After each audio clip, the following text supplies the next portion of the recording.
السلام عليكم، يعطيكم العافية. طبقنا اليوم مسالة من الأطباق الهندية اللذيذة بصدورة دجاج فيليه. عندما ياخدني الشوق والحنين لأشخاص كانوا عايشين معي وكانوا كتير يحبوا هاي الأكلة، رحمة الله عليهم، يجعل مثواهم الجنة ويجمعني فيهم بالفردوس الأعلى. كانوا وما زالوا هم الروح والرية، رحمة الله عليكم.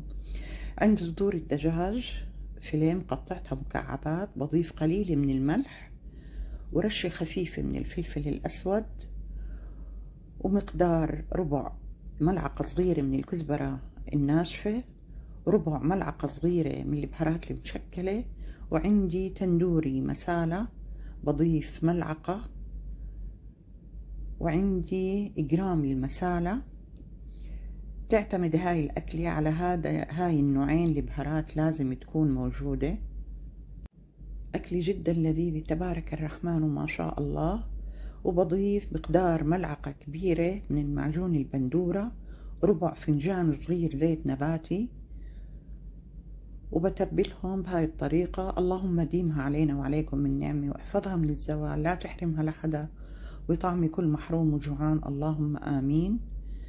عندي جدر بضيف مقدار ربع فنجان زيت نباتي، وبضيف زبدة، لازم ينضاف لهاي الأكلة زبدة مقدار 3 ملاعق كبيرة زبدة. ورح أرتب القطع لتتحمر من الجهتين، القطع الفيليه بهاي الطريقة. جدا لذيذة وجدا سهلة، ما شاء الله تبارك الرحمن، ما أطيبها ما شاء الله. عندي أول جهة تحمرت، هلأ بخليهم على الجهة الثانية ليتحمروا من الجهة الثانية، وبس ياخدوا اللون البني الحلو بهاي الطريقة. لازم يكون لون القطع بالتحمير. رح أرفعهم من الزيت والزبدة بنفس الجدر والزبدة والزيت. عندي بصل كبيرة، وعندي 5 فصوص ثوم، وعندي مقدار ملعقة كبيرة من الزنجبيل، كلهم مفرومين عشوائي، فرم خشن بس ليتدبل وعندي وتطلع ريحة الثوم والبصل والزنجبيل. عندي كزبرة خضراء فارمتها كمان عشوائي خشن مع التقليب لتطلع عندي ريحة الكزبرة.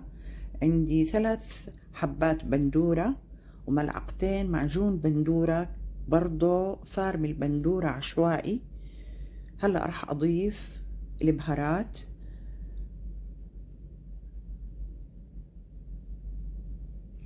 نص ملعقة صغيرة من الكزبرة الناشفة، الملح على حسب رغبتكم. راح أرجع أضيف من التندوري المسالة ملعقة مليانة صغيرة، وملعقة تندوري مسالة ملعقة صغيرة مليانة.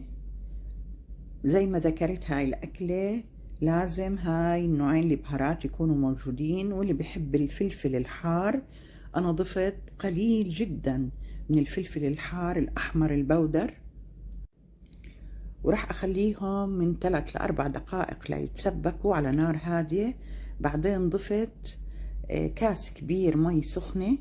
من البداية ما بضيف مي كتير، بس يغلوا راح أوطي الغاز تحتهم وأخليهم يتطبخوا ويتنهنهوا.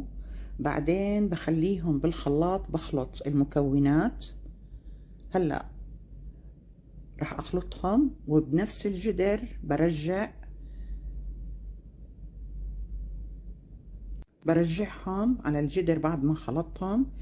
عندي القوام كان شوية سميك، ضفت قليل من المي، ولازم يكون عندي اللون بهذا الشكل والقوام بهاي الطريقة.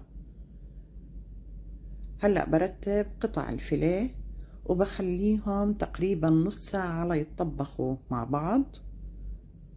وسويت طبعا جنبها رز، وضفت على الرز قليل من الملح، ومكعب واحد ماجي خضار، وقليل من الزيت على حسب حاجتي للرز. ضفت الزيت والملح طبعا، ومكعب واحد ماجي خضار، وطبخت الرز عادي.